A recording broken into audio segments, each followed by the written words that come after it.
Good morning, sixth grade. We're talking today about simple tenses, and I think this is something that you are pretty familiar with. You've probably learned this when you were just a little tyke, but I want to review it with you because we're going to talk about three different types of tenses, and this is where we need to start, just as a review.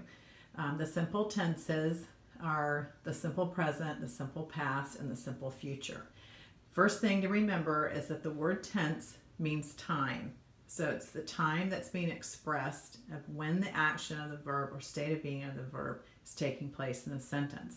One of the things that we have to do with our language and that we can do with our language is we can express time, which is a difficult thing to express. And we can understand if something is taking place currently or if something is already completed in the past or if something hasn't happened yet but we expect it to happen in the future. And the way we communicate that is the type of verb form that we use, which gives us the tense. So again, remember, tense starts with T and time starts with T, and that's one way you can remember what tense means. Just as a review, the simple present is the first one for you to kind of conjure back up. And that's an expression of things that happen again and again, or things that are just what we would consider general truths. So an example of a simple present tense would be dogs bark at strangers.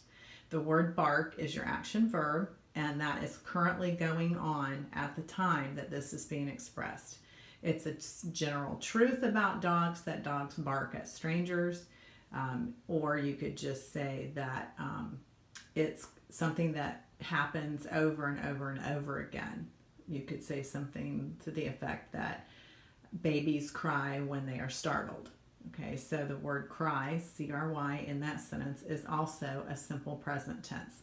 And again, it expresses basically a general truth about babies. The second tense is the simple past. And the simple past tells us about an action that happened in the past, just like it says. And an example I use just to try to keep it consistent for you is the dog barked at the strangers. So we add an ed to the word bark. We can, form the past if it's a regular verb by adding d or ed. If it's an irregular verb like sing, then we may change the word to sang. But whatever it is, we change the verb to the past form, and we are able to express in our sentence that this has already taken place. Okay, we're referring to the past, something that's already happened. The third one is the simple future. The simple future expresses actions that will happen in the future that haven't taken place yet. Now, this is really easy, and it's all that you're going to have to work on today, because as soon as we start talking about the other tenses, I think that it gets a little bit confusing. To continue with the simple future, it does require something that the other two forms don't require, and that is it requires a helping verb. So that means that part of the verb to be or some other form of a helping verb is there to express the future. Normally, if you are expressing the future in a simple way, you're going to have the helping verb will or shall in some circumstances, or you might have something like be going to plus the verb form. So an example of this is the dog will bark at strangers. If we know the dog's going to bark at strangers, the dog always barks at strangers, so we can predict that in the future the dog will bark at strangers. I haven't done it yet, but because we put will in front of the word bark, we're saying that it's going to happen in the future.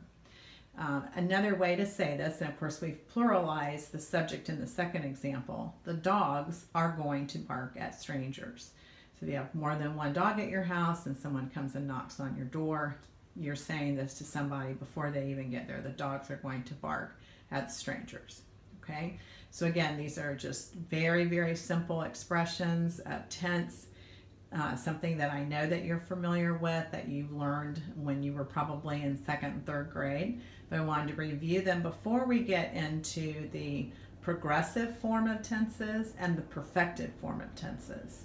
Those are the things we're going to look at tomorrow and the next day, and they do get a little bit complicated, and so I want you to be able to get straight in your head what a simple tense is before we look at the progressive form, and the perfect form. Okay, have a great day, and I hope you do a great job. See you at the Zoom.